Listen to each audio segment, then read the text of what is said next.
जय श्री राम मित्रों। आज हम पढ़ेंगे प्रेजेंट कंटिन्यूस का मतलब हो गया वर्तमान के पेंडिंग कार्य से।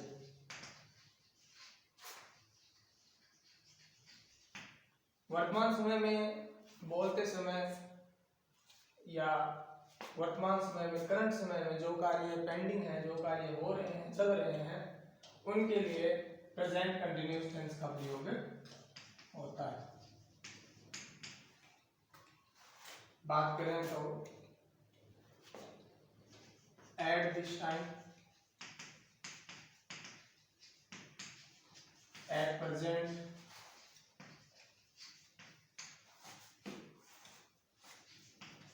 Eight this moment,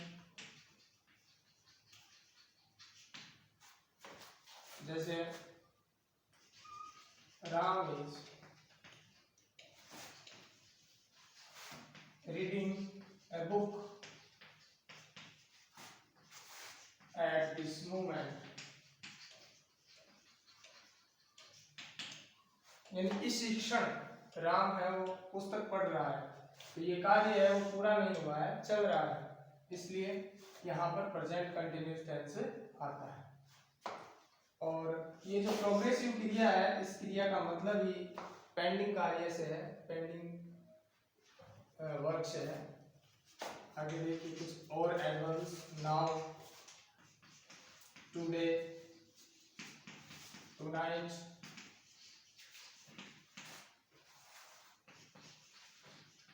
these days,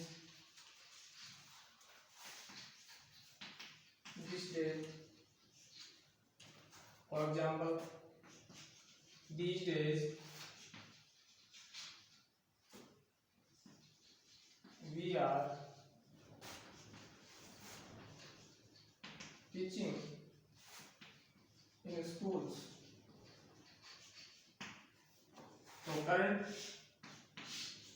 वर्तमान समय की बात हो रही है कि आजकल हम या इन दिनों हम स्कूल में पढ़ा रहे हैं।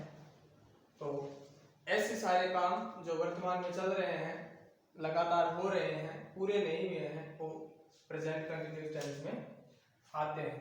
कुछ और एडवर्ब्स जैसे now, still now, still, nowadays, इनके साथ भी प्रेजेंट कंटिन्यूस टेंस का प्रयोग होता है। जैसे now they are going to market, current में है, मार्केट पहुंचे नहीं है, ना ही मार्केट जाके आ गए हैं, मार्केट जा रहे हैं, यानी कार्य है प्रगति पे है। जो कार्य प्रगति पे हो वहां पर प्रेजेंट कंटिन्यूस टेंस का प्रयोग होता है। तो इन सारे एडवर्ब्स में प्रेजेंट कंटिन्यूस टेंस का प्रयोग होगा। फॉर एग्जांपल और देख लीजिए, राधा एंड परी आर प्लेइंग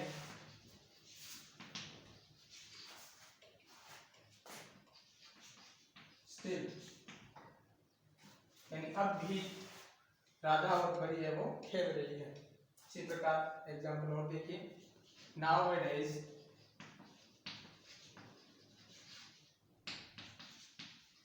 देव एंड परी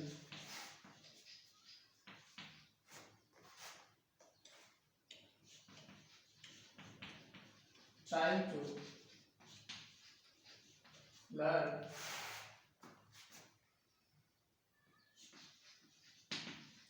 foreign languages, विदेशी भाषा सीखने का प्रयास कर रहे हैं। तो देखिए नाउअडेज है या नाउ है या फिर स्टिल नाउ है, टुनाइट है, टुडे है, eight present, at this moment है, इन सभी के साथ प्रेजेंट कंटिन्यूस टेंस का प्रयोग होता है। आगे और देखिए और कहाँ कहाँ होता है।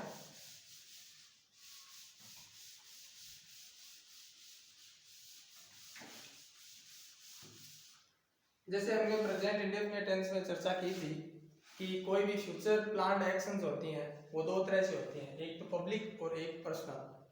यानी जिस फ्यूचर की प्लान में सार्वजनिक कोई फैसला लिया जाता हो वहां पर प्रेजेंट इंडेफिनिट आता है, और जहां पर व्यक्तिगत कोई फैसला लिया जाता हो, इंडिविजुअली कोई फैसला लिया जाता हो या पर्सनली कोई फैसला लिया जाता हो, वहां पर आता है प्रेजेंट कंटिन्यूअस टेंस। तो फ्यूचर प्लान जो एक्शन है उसमें भी शर्त क्या होनी चाहिए, इंडिविजुअल या पर्सनली। पर्सनल होनी चाहिए।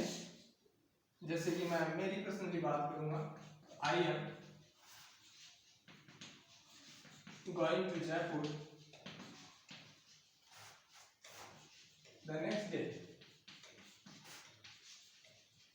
अब देखिए the next day future reference वाला है, फ्यूचर को रेफरेंस कर रहा है, फ्यूचर को रिप्रेजेंट कर रहा है, बट यहाँ पर जो डिसीजन है, यहाँ पर जो प्लान है वो पर्सनली हुआ है, किसी एक व्यक्ति के द्वारा हुआ है, इंडिविजुअल पर्सन के द्वारा हुआ है, इसलिए यहाँ पर भी प्रेजेंट कंटिन्यूअस टेंस का प्रयोग हुआ है। तो ये हमें ध्यान में रखना है कि कोई भी फ्यूचर प्लान हो वो यदि पर्सनल हो, इंडिविजुअल हो, तो वहां पर प्रेजेंट कंटिन्यूअस टेंस का प्रयोग होता है।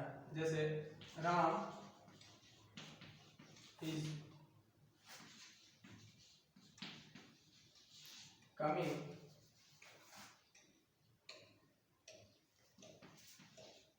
in Udrasar the next week। यहाँ पर नेक्स्ट वीक ये रिप्रेजेंट कर रहा है फ्यूचर को, बट यहाँ पर राम का पर्सनली प्लान किया हुआ फ्यूचर का एक्शन है, इसलिए हमने यहाँ पर इस कमिंग लगाया है, प्रेजेंट कंटिन्यूअस लगाया है। अब एक वर्ड जरूर आती है ऑलवेज। अब ऑलवेज के साथ हमें ध्यान में रखना है थोड़ा सा, यदि सब्जेक्ट इम्प्रॉपर बिहेवियर करे, इम्प्रॉपर बिहेवियर यानी अनुचित व्यवहार,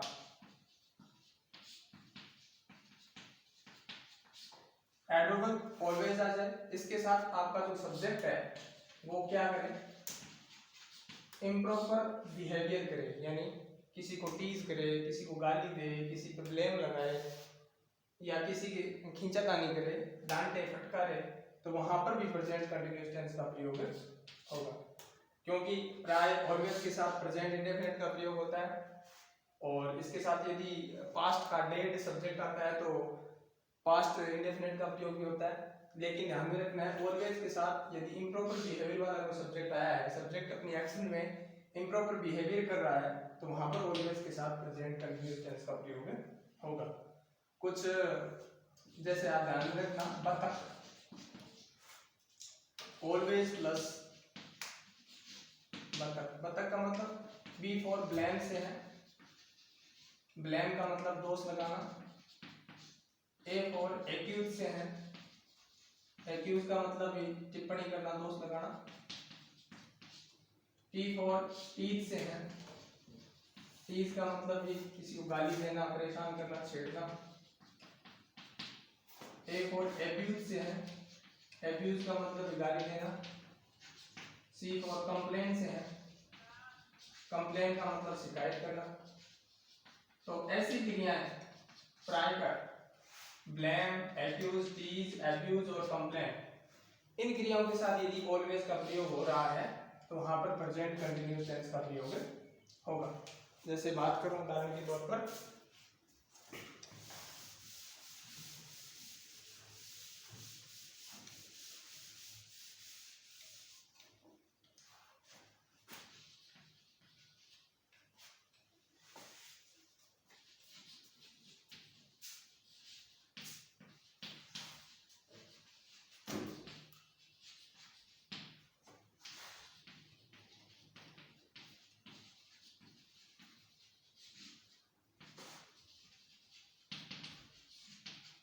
दोनों वाक्यों को देखिए, यहाँ पर ऑलवेज आया है, बट यहाँ पर राम जो सब्जेक्ट है वो प्रॉपर बिहेवियर कर रहा है, यानी सत्य बोलता है, सत्य बोल रहा है, तो यहाँ पर प्रेजेंट इंडेफिनिट का प्रयोग होगा।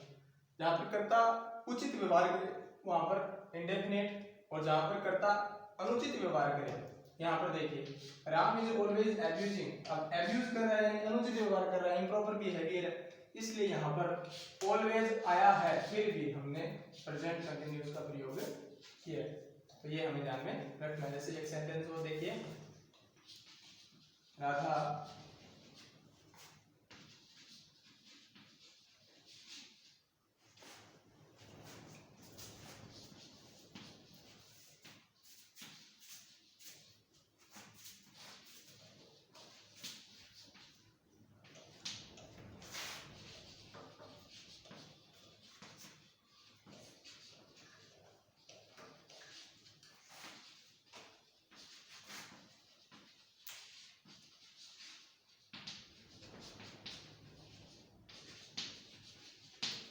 पहला सेंटेंस है राधा ऑलवेज टेक्स केयर हर पेट्स, यानी वह अपने पालतू जानवरों का ध्यान रखती है। तो यहाँ पर राधा है वो उचित व्यवहार कर रही है, इसलिए ऑलवेज के साथ प्रेजेंट इंडेफिनिट का प्रयोग हुआ है। बट नीचे वाले सेंटेंस में देखिए, ऑलवेज के साथ राधा है वो अपने पेट्स के खिलाफ कंप्लेन कर रही है, यानी अपने पेट्स से खुश नहीं है, वो अपने पेट्स को शायद डांट रही है, फटकार रही है, उनकी शिकायतें कर रही है। तो यहाँ पर राधा का जो व्यवहार है वो अनुचित है, इसलिए यहाँ पर इस आईएनजी का प्रयोग हुआ है, प्रेजेंट कंटिन्यूअस का प्रयोग हुआ है। तो प्रेजेंट कंटिन्यूअस का प्रयोग कहाँ होता है, आई होप हम सभी ने समझा। धन्यवाद।